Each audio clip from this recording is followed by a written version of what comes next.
السلام علیکم دوستو، آج ہم قلعہ کرم کا تاج محل کی ایپیسوڈ نمبر 6 پڑھیں گے اور باب ہے 5ویں چوٹی۔ چلیے آئیے شروع کرتے ہیں۔ جمعہ 29 جولائی 2005۔ ارسا، تم اپنے ناول میں یہ بھی لکھنا، جب ہم لوگ سوری میرا مطلب ہے جب تمہارے کردار کالام کے مال روڈ پر پہنچے تو وہاں مری مال روڈ کی طرح کا رش تھا۔ پوری پاکستان کے لوفر لڑکے وہاں جمع تھے۔ اور یہ بھی لکھنا کہ کالام سے روز صبح 9 بجے کرائے کے لینڈ کروزرز، جیپس اور پجاروز 2 مختلف روٹس پہ جاتی ہیں۔ اور سنو، تم یہ بھی لکھنا تمہارے کردار آنسو جھیل والے روٹ کے بجائے ماہو ڈھونڈ جھیل والے روٹ پر جا رہے تھے ہماری طرح، اور وہ چاروں آگے پیچھے مال روڈ کے کنارے پر چلتے ہوئے دائیں طرف دریا پر بنے اس لکڑی کے پل کی طرف جا رہے تھے جس کے دوسری طرف سڑک پر لینڈ کروز اور پراڈوز کی ایک لمبی قطار کھڑی تھی۔ ان کرائے کی گاڑیوں کے ماہر ڈرائیور اپنے اپنے مسافروں کا انتظار کر رہے تھے۔ آگے میں بتاتا ہوں ارسا، تم لکھنا ان کے پاؤں کے نیچے سڑک تھی اور سر پر آسمان تھا اور دریا کا پانی شور بہت مچاتا تھا۔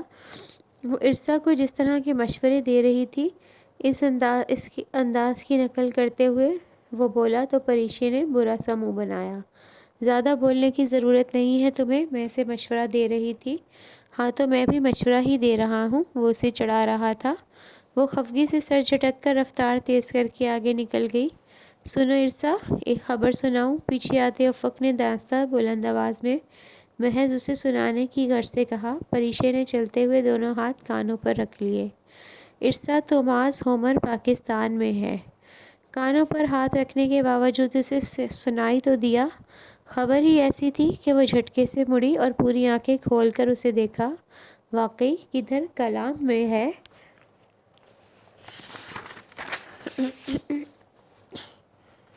میں تو ارسا کو بتا رہا تھا، وہ تپانے والی مسکراہٹ کے ساتھ بولا۔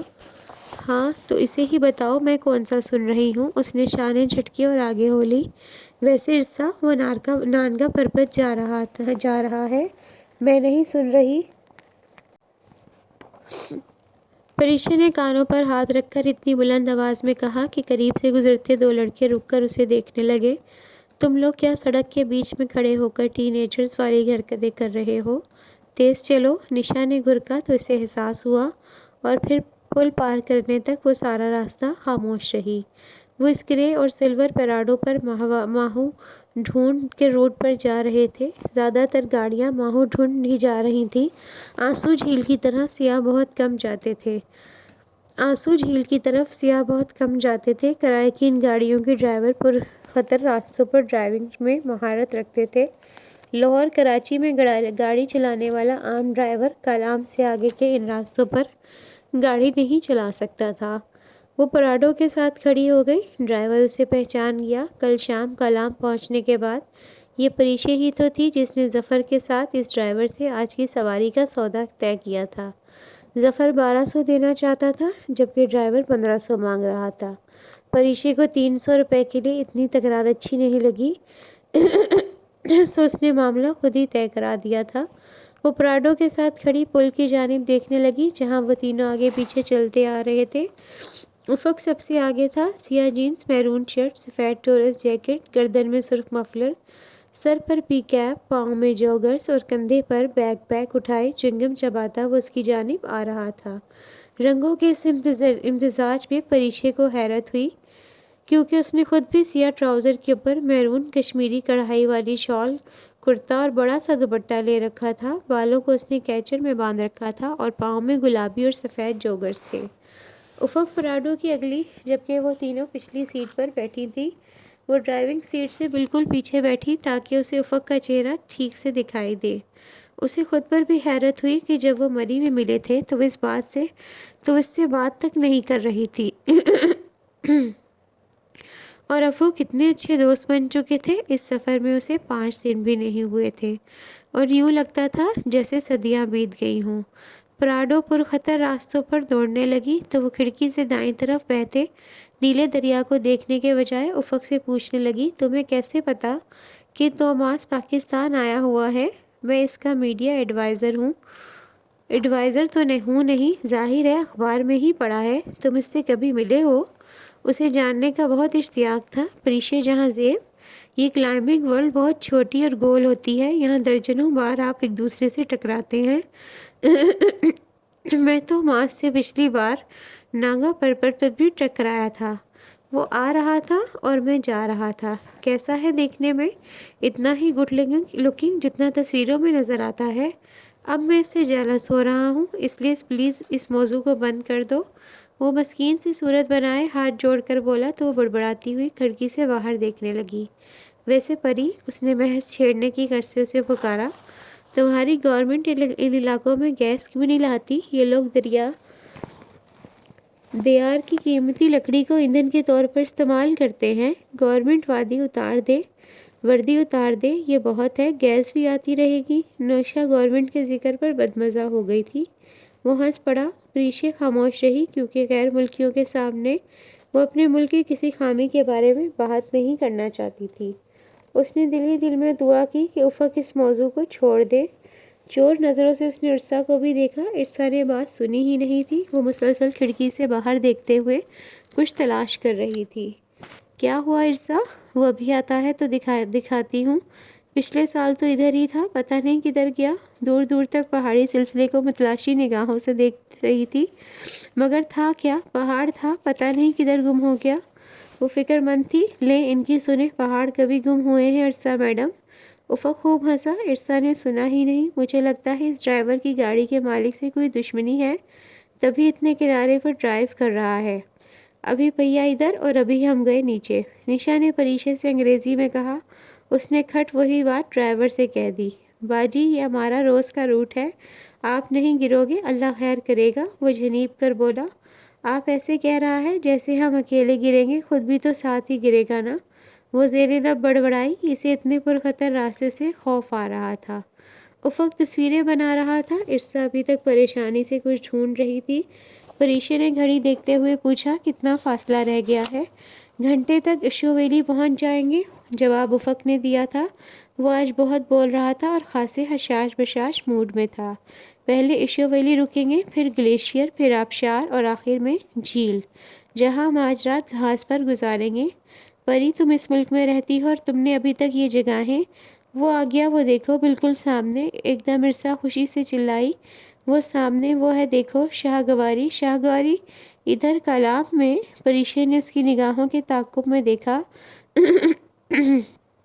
جہاں بالکل سامنے جامنی پہاڑوں کے سلسلے کے درمیان ایک الگ سا برف سے ڈھکا سفید پہاڑ کھڑا تھا۔ یہ شاہ گواری ہے، مگر شاہ گواری تو اسکردو سائڈ پر ہے، قراقرم کے پہاڑوں پہ، ہے نا افق؟ اس نے لچ کر افق کو مخاطب کیا، مگر وہ اپنی گود میں رکھے کیمرے کو دیکھ رہا تھا۔ اس نے جواب نہیں دیا۔ یہ شاہ گواری نہیں ہے، مگر مقامی لوگ اسے شاہ گواری کا چھوٹا بھائی کہتے ہیں۔ بالکل وہی اہرام نما شکل ہے اس کی، ویسا ہی دکھتا ہے۔ عرصہ خوشی خوشی بتا رہی تھی۔ واقعی بالکل ویسا ہی ہے۔ اس کے لہجے میں فخر اتر آیا۔ آخر شاہ گواری دنیا کی دوسری بلند ترین چوٹی کے اس ملک میں تھی، وہ فخر کیوں نہ کرتی؟ ویسے افق، شاہ گواری کے نام کے ٹوکس نے رکھا تھا؟ افق اپنے کیمرے میں مصروف تھا، اس نے جواب نہیں دیا۔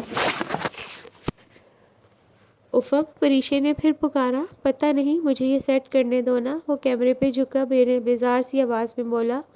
پریشے نے بری طرح چونک کر اسے دیکھا۔ میں بتاتی ہوں پری آپی، جب کیپٹن ٹی جی منٹگمری نے قراقرم کے پہاڑوں کا سروے کیا تو اس نے جس ترتیب سے پہاڑ دیکھے، اسی ترتیب سے ان کا نام رکھ دیا، K1، K2، K3، K4 وغیرہ۔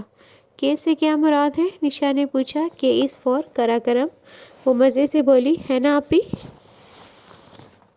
اس نے تائید چاہی۔ ہاں۔ پریشے نے اس کی بات ٹھیک سے سنی بھی نہیں تھی۔ وہ تو افق کو دیکھ رہی تھی، جو سر جھکائے کیمرے کے بٹنز خواہ دبا رہا تھا۔ صاف محسوس ہو رہا تھا کہ اس کا ذہن کہیں اور ہے۔ وہ ایک دم اتنا بیزار اور اکتا کیوں گیا تھا، وہ سمجھ نہیں سکی۔ اشو ویلی پہنچنے تک سارا رستہ وہ اور افق خاموش رہے۔ وہ اپنے کیمرے پر جھکا رہا اور پریشے خالی ذہنی کی کیفیت میں کھڑکی سے باہر نیچے بہتے نیلے دریا کو دیکھتی رہی۔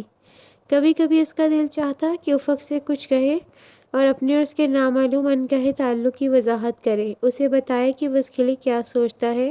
وہ جاننا چاہتی تھی کہ ان کے درمیان اگر کچھ ہے تو وہ کیا ہے، مگر یہ سب وہ اس سے کہنے سے قاصر تھی۔ اشوک فلک بوس پہاڑوں کے درمیان بنی ایک چھوٹی سی وادی تھی، جس کے درمیان اشوکا دریا بہتا تھا۔ وادی میں سیاحوں کی خاصی گہما گہمی تھی۔ ان کی پراڈوں کے ساتھ پجاروں اور جیپوں کا جو ایک پورا قافلہ کالام سے نکلا تھا، ان میں سے تقریباً سبھی گاڑیاں اشو میں رک گئی تھیں، باقی پیچھے آ رہی تھیں۔ آؤ اس کیبن میں چلتے ہیں، یہ پہلی بات تھی جو ادھر آ کر افق نے کی تھی۔ اس نے چونک کر اسے دیکھا، پھر اس کے پیچھے چل دی۔ سڑک کے دائیں طرف نیچے شور مچاتا نیلا دریا بہہ رہا تھا۔ سڑک کے بالکل دہانے پر دریا کے اوپر لکڑی کا ایک کیبن سا بنا تھا۔ اس کا فرش لکڑی کے تختوں کا تھا، جس کی درزوں سے کئی فٹ نیچے بہتا نیلا دریا دکھائی دیتا تھا۔ کیبن میں دونوں طرف لکڑی کے بینچ اور درمیان میں لکڑی کی میز رکھی تھی۔ وہ ایک بینچ کے آخری سرے پر ٹک گئی تاکہ بائیں طرف بہتا دریا اچھی طرح دیکھ سکے۔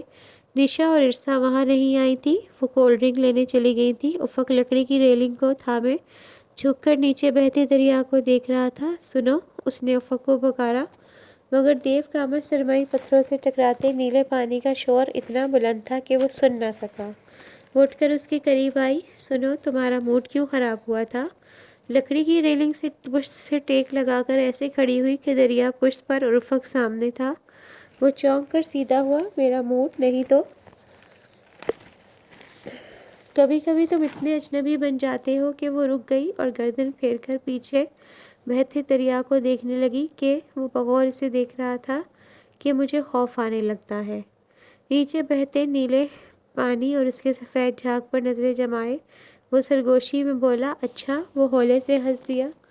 پریشی نے رخ موڑ کر سنجیدہ نگاہوں سے اسے دیکھا۔ اس روز جلیل کے ریسٹورنٹ میں بھی تم ایسے ہو گئے تھے، مجھے دکھانے کو بلی کو پیار کر رہے تھے، ہے نا؟ تمہیں وہ بات ابھی تک یاد ہے؟ وہ جواب دیے بنا گردن پھیر کر پانی کو دیکھنے لگی۔ I am sorry for that Pari, میں بس پتہ نہیں کبھی کبھی مجھے کچھ ہو جاتا ہے۔ اس نے گردن موڑ کر اسے نہیں دیکھا، وہ یوں ہی پیچھے دریا کو دیکھتی رہی۔ چند لمحے خاموشی کی نظر ہو گئے۔ پتھروں سے سر پٹکتے پانی کے شور کے باوجود اسے بہت خاموشی محسوس ہو رہی تھی۔ جانتی ہو پری، جب میں نے تمہیں مارگلا کی پہاڑیوں پر پہلی دفعہ دیکھا تو مجھے کیا لگا؟ مجھے لگا میں واقعی کسی پری کو دیکھ رہا ہوں۔ تم نے وائٹ اور پنک رنگ پہن رکھا تھا، تمہیں یاد ہے؟ میں یوں کبھی بھی اجنبیوں سے فرینک نہیں ہوتا، میری طبیعت کچھ اور ہے، موڈی کہہ لو، اکڑ کہہ لو، مگر تم سے بات کرنے کو میرا دل چاہا تھا۔ کیبن کے دائیں طرف سے دھوپ اندر آنے لگی، سورج کی شعاعیں براہ راست پریشے کے چہرے پہ پڑ رہی تھی۔ وہ اس کے دائیں طرف سے آ کر کھڑا ہو گیا، دھوپ کا راستہ رک گیا۔ تمہیں دیکھ کر مجھے یوں لگا جیسے میں تمہیں جانتا ہوں، ہزاروں برس سے جانتا ہوں، تم میری ذات کا وہ گم شدہ حصہ ہو جو ٹوٹ کر الگ ہو گیا تھا۔ ہم دونوں صدیوں پہلے کسی اور دنیا میں بچھڑے تھے اور اس روز مارگلا کی پہاڑیوں پر پھر سے مل گئے۔ تمہیں ایسا لگتا ہے پری؟ پریشے نے سر جھکا لیا اور اپنے جوگر سے لکڑی کے تختوں کی درزوں سے اسے جھاگ اڑاتا نیلا پانی نظر آ رہا تھا۔ وہ کتنی دیر اس کا جواب کا انتظار کرتا رہا۔ وہ کچھ نہ بولی، تبھی سرسا کی آواز آئی، وہ افق کو بلا رہی تھی۔ اس نے سر اٹھا کر دیکھا، چند گز کے فاصلے پہ کھڑی دور ہی سے بلند آواز میں اسے کسی ٹریک کا بتا رہی تھی۔ وہ سر ہلا کر پریشے کے دائیں طرف سے ہٹ گیا۔ سورج کی تیز شعاعیں اس کے چہرے سے ٹکرائیں، اسے لگا وہ اس کے جانے سے ایک دم تنہا رہ گئی ہو، بھری دھوپ میں بالکل تنہا۔ ارسا کی طرف جاتے افق کی پشت کو دیکھتے اس کی آنکھوں کے گوشے بھیگتے چلے گئے۔ ان دونوں کا 7 دنوں کا ساتھ تھا، 2 دن مزید رہ گئے تھے، پرسوں انہوں نے واپس چلے جانا تھا، پھر راستے اور منزلیں جدا ہو جانی تھی۔ وہ اپنی شادی کی تیاریوں میں مگن ہو جائے گی اور ترک کوہ پیما دنیا کی سب سے حسین چوٹی سر کر کے واپس چلا جائے گا۔ اسے تو یہ یاد بھی نہ رہے کہ مارگلا کی پہاڑیوں پر جب بادل نیچے اترے ہوئے تھے تب اسے بیچ سڑک پر ایک لڑکی ملی تھی۔ وہ بھلا دے گا کہ اس لڑکی کے ساتھ اس نے سوات کے مرغزاروں میں 9 دن بتائے تھے، وہ 9 دن جو صدیوں پر بھاری تھے، یہ سب جانتے ہوئے بھی کہ وہ مسافر تھا اور وہ جانے کے لیے آیا تھا۔ اس کی سیف سے 3 ماہ بعد شادی ہونے والی تھی۔ وہ اس مسافر سے محبت کرنے لگی تھی۔ سختی سے آنکھیں رگڑ کر وہ نیچے شور مچاتے دریا کو دیکھنے لگی۔ گلیشیئر پر گاڑی نہیں روکی گئی، ان کے خیال میں یہ وقت کا ضیاع تھا۔ آبشار تک کے تمام راستے میں گاڑی خاموشی سے چلتی رہی۔ نشا سو رہی تھی، ارسا اسٹیفن کنگ کا ناول پڑھ رہی تھی، افق کھلی کھڑکی پر کوہنی جمائے مسلسل باہر دیکھ رہا تھا۔ اب دریا اس کی طرف تھا، جبکہ پریشے دور پربتوں پر نگاہیں ٹکائے کسی بیتے لمحوں کی فضو میں کھوئی ہوئی تھی۔ اس کے ذہن میں افق کے الفاظ گردش کر رہے تھے۔ وہ کیا کہنا چاہتا تھا، وہ کیا نہیں کہہ پا رہا تھا؟ کوئی اظہار، کوئی اعتراف، کوئی اقرار، یا پھر محض لفظوں سے کھیل رہا تھا؟ اور وہ یک طرفہ محبت کا شکار تھی۔ جس قطرے جتنی محبت کو اس نے سیپ میں بند کر دیا، وہ قید رہ کر بھی موتی بن چکا۔ اسے یہ ادراک خاصی دیر سے ہوا۔ وہ آبشار بہت بلندی سے گر رہی تھی، اس کا منبع پہاڑ کی چوٹی کے قریب تھا۔ وہاں سے شروع ہو کر وہ کئی سافٹ نشیب میں سڑک تک آئی تھی اور سڑک کے نیچے سے ہو کر اشو دریا میں گر جاتی تھی۔ سڑک کے کنارے چند کولڈ کارنر بنے تھے، وہاں خاصی گہما گہمی تھی۔ ان کے آنے سے پہلے بھی وہاں خاصی بڑی تعداد میں بچے، بوڑھے، نوجوان، جوڑے اور فیملیز گھوم رہی تھیں۔ چند لڑکے پتھروں پر چڑھتے ہوئے اوپر آبشار کے منبع پہ جا رہے تھے۔ ایک سبز کیپ والا لڑکا سب سے آگے تھا۔ مجھے یقین نہیں آ رہا اتنی بڑی آبشار پاکستان میں ہے، نشا نے ان تینوں کے ہمراہ پتھروں پہ اوپر چڑھتے ہوئے بے اختیار کہا۔ وہ پتھر آبشار کے کنارے پر ہی تھے، اتنے خطرناک کہ ذرا پاؤں پھسلے اور بندہ پانی میں جا گرے۔ تیز رفتار پانی میں تو یوں بھی لاش نہیں ملا کرتی۔ میں نے ہمیشہ خوبصورتی کے بارے میں ناران کاغان کا نام سنا تھا۔ نشا، مائنڈ مت کرنا، مگر ناران کاغان اتنے خوبصورت نہیں جتنا ان کو کہا جاتا ہے۔ وہاں پہاڑ قدرے خشک ہیں اور واحد خوبصورتی جھیل سیف الملوک ہے جس پر پریاں اترتی ہیں۔ ناران کاغان کو اگر کوئی پاکستان کا بہترین تفریحی مقام سمجھتا ہے تو اس نے یقیناً کالام اور سوات کا حسن نہیں دیکھا۔ میں ان دو جگہوں کو کئی بار وزٹ کر چکا ہوں اور میری رائے میں ناران کاغان، شوگران، یہ سب جگہیں سوات اور کالام سے زیادہ حسین نہیں۔ وہ آگے پیچھے سرمئی پتھروں پر چڑھ رہے تھے۔ نشا اور ارسا کھانے پینے کی جگہ پر رک گئی تھی۔ افق کو ایک خالی چرپائی نظر آئی تو اس نے کسی محنتی مزدور کی طرح وہ چرپائی اپنے کندھے پر اٹھائی اور اوپر چڑھنے لگا۔ بس یہیں رکھ دو۔ وہ سڑک سے کافی اوپر پتھروں پر چڑھتے آ گئے تھے۔ افق نے اس کے کہنے پر پتھروں اور پانی کے درمیان چرپائی رکھ دی۔ گندے بچوں کی طرح جوتے اتار کر پانی میں پاؤں مارنا مجھے ہمیشہ اچھا لگتا ہے۔ اس نے ہنستے ہوئے جوگر جرابیں اتار کر چرپائی پہ رکھی اور اس پر بیٹھ کر سیاہ ٹراؤزر ٹخنوں سے کافی اوپر طے کر کے اپنے سفید پاؤں ٹھنڈے پانی میں ڈال دیے۔ افق بھی ساتھ بیٹھ گیا مگر اس نے جوگرز نہیں اتارے۔ تم بھی جوتے اتار دو نا، اتنا مزہ آ رہا ہے۔ وہ بچوں کی طرح پانی میں اپنے پاؤں سے دائرے بنا رہی تھی۔ افق نے مسکرا کر سر نفی میں ہلا دیا۔ کم آن افق، جوتے اتار دو، پانی اتنا ٹھنڈا ہے، لگتا نہیں یہ جولائی کا مہینہ ہے۔ افق نے پھر بھی جوتے نہیں اتارے، اس کے بجائے اس نے قدرے جھک کر ہاتھ پانی میں ڈال دیے۔ تم جوگرز بھی اتار دو، پری نے تیسری دفعہ اصرار کیا۔ نہیں، میں ٹھیک ہوں۔ وہ گردن اونچی کر کے اوپر پہاڑ سے پھوٹتی آبشار کو دیکھنے لگا۔ اسے حیرت ہوئی تھی، وہ اس کی بات فوراً مان جاتا تھا۔ تو اب یہاں پر ایک ہوٹل بنایا جا سکتا ہے، مگر اس کے لیے پہلے ان کو اس علاقے کی مٹی کے ٹیسٹ کرانے پڑیں گے۔ اور میں بھول گئی تھی کہ تم انجینئر ہو، یاد کروانے کے لیے شکریہ۔ اس بات پر وہ ہنسا۔ میں بہت جلدی بھول جاتی ہوں، ویسے اتنی جلدی بھول جاؤں گی؟ مجھے بھی تم اتنی جلدی بھول جاؤ گی؟ ویسے تم نے کس چیز میں انجینئرنگ کی ہے؟ وہ اس کا سوال نظر انداز کر کے جھکی ہوئی پانی میں ہاتھ مار رہی تھی۔ میں جیولوجیکل انجینئر ہوں۔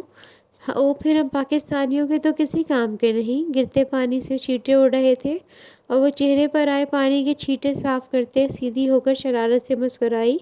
کیونکہ پاکستان میں زلزلے نہیں آتے۔ اچھا ہاں، آخری زلزلہ 80 سال پہلے کوئٹہ میں آیا تھا۔ اس نے غالباً 35,000 لوگ مر گئے تھے۔ اس کے بعد ایسا زلزلہ نہیں آیا، اس لیے تم ہمارے کسی کام کے نہیں ہو۔ ڈاکٹر صاحبہ، میری معلومات کے مطابق صرف بلوچستان میں ہی 1935 کے زلزلے کے بعد 3 زلزلے آئے ہیں۔ میں بڑے زلزلوں کی بات کر رہی ہوں۔ وہ سر اٹھا کر گرتے پانی کو دیکھنے لگی۔ میں چند سال پہلے جب پہلی دفعہ ایوریسٹ سر کرنے گیا تھا تو ترکی میں زلزلہ آیا تھا۔ میں ایکسپیڈیشن لیڈ کر رہا تھا اور ہم بالکنی پر تھے جب مجھے زلزلے کی اطلاع ملی۔ وہ اوپر آبشار کی چوڑی دھار کو دیکھتے ہوئے یاد کر کے بتا رہا تھا، تو پھر بالکنی سے ایوریسٹ کی چوٹی کا سفر تم نے یقیناً ڈپریشن میں کیا ہوگا۔ افق نے گردن پھیر کر سنجیدگی سے پریشے کو دیکھا۔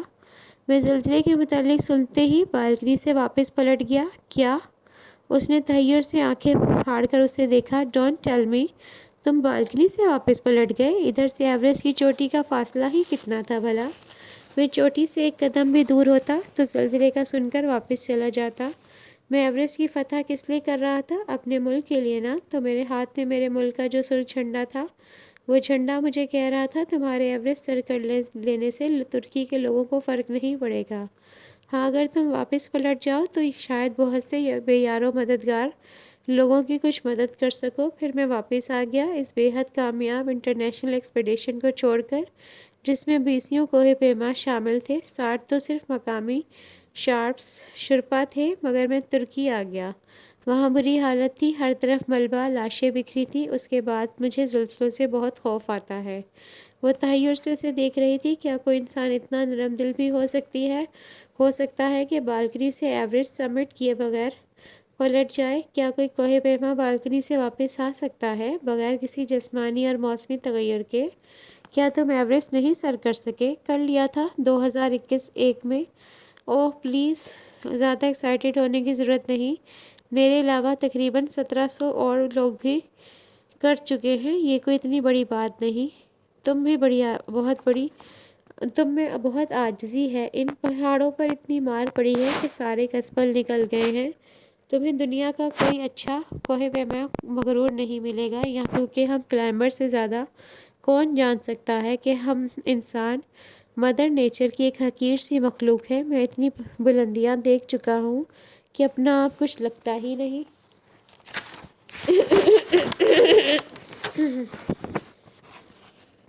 سوری، مگر میں آپ کے رومانس میں مخل تو نہیں ہوئی؟ عرصہ اچانک ہی چرپائی کے سامنے آئی تھی۔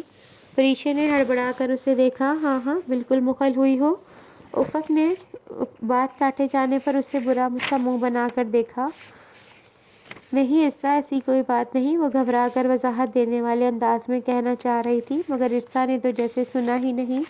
وہ نیچے سے آتے ایک گلابی رخسار والے بچے کی طرف متوجہ ہو چکی تھی جو ہیٹ بیچ رہا تھا۔ پریشے نے سر جھکا کر خشک لبوں پر زبان پھیری۔ اس کا دل زور زور سے دھڑک رہا تھا۔ اس کے ارد گرد لوگ کیا واقعی سب کچھ جان گئے تھے؟ میں کیسی لگ رہی ہوں؟ عرصہ بچے سے ایک ہیٹ لے کر سر پہ ٹرائی کر رہی تھی، بالکل ٹائٹینک والی کیٹ ونسلٹ۔ افق نے مسکرا کر کہا، میں اتنی موٹی لگ رہی ہوں؟ بس رہنے دو، مجھے نہیں چاہیے یہ ہیٹ۔ اس نے فوراً ہیٹ اتار کر بچے کو واپس کر دیا۔ اس کی گلابی رنگت پر مایوسی چھا گئی۔ وہ بجھے چہرے کے ساتھ پلٹنے لگا۔ سنو، مجھے دکھاؤ ہیٹ۔ پری سے رہا نہ گیا تو بچے کو بلا لیا۔ وہ فوراً پلٹا اور سارے ہیٹ اس کے سامنے رکھ دیے۔ میں اسے پہن کر کچھ اوور تو نہیں لگ رہی؟ اس نے ایک اسکن کلر کا سادہ ہیٹ جس میں حد کھلا اصلی اور بے حد سرخ گلاب لگا تھا خرید لیا۔ نہیں، بہت اچھا ہیٹ ہے، افق نے مسکرا کر کہا۔ اس نے یہ نہیں کہا تھا کہ تم اچھی لگ رہی ہو۔ اس نے ایک دفعہ غلطی سے اس کی ہنسی کی تعریف کر دی تھی، وہ بھی شاید مذاق میں کی تھی۔ کبھی اس کی مغلئی آنکھیں، رسیلے ہونٹوں یا سیاہ چمکدار بالوں کی تعریف نہیں کرتا تھا۔ وہ شاید اس کو غور سے دیکھتا بھی نہیں تھا۔ وہ ظاہری چیزوں کی پوجا کرنے والوں سے بہت مختلف تھا۔ افق ہاتھ پانی میں ڈالے اس ہیٹ والے بچے کی طرف پانی اچھال رہا تھا۔ بچہ اپنا ہیٹ ایک طرف رکھ آیا اور آبشار کے بالکل کنارے اپنی پنڈلیاں ڈالے ایک گورے سیاہ کے مذاق کو انجوائے کر رہا تھا۔ ساتھ ساتھ وہ بھی اس پر پانی اچھال رہا تھا۔ مت کرو تم دونوں، میرے اوپر پانی آ رہا ہے۔ اپنا کڑھائی والا نیا کرتا خراب ہوتے دیکھ کر وہ بولی، ہم کھیل رہے ہیں، بہتر تم شاید 20 سال پہلے اپنے بچپن میں چلے گئے ہو، مگر میرا ایسا کوئی ارادہ نہیں ہے۔ میں جا رہی ہوں۔ وہ کسی صورت پانی اچھالنے سے باز نہیں آ رہا تھا۔ یہ دیکھتے ہوئے وہ اپنے جوگرز ہاتھ میں اٹھائے پتھروں سے نیچے اترنے لگی۔ لوگ خاصی دیر تک آبشار پہ بیٹھے رہے، یہاں تک کہ سورج ان کے سروں پر آ گیا اور آبشار کا سنہری دھوپ میں مزید پانی چمکنے لگا۔ بہت سے ٹورسٹ آبشار سے جا رہے تھے، کچھ اب آ رہے تھے، غرض آبشار پر ہر وقت رونق لگی رہتی تھی۔ تو دوستو، یہ تھی آج کی ایپیسوڈ۔ کل پھر ملیں گے۔ اللہ حافظ۔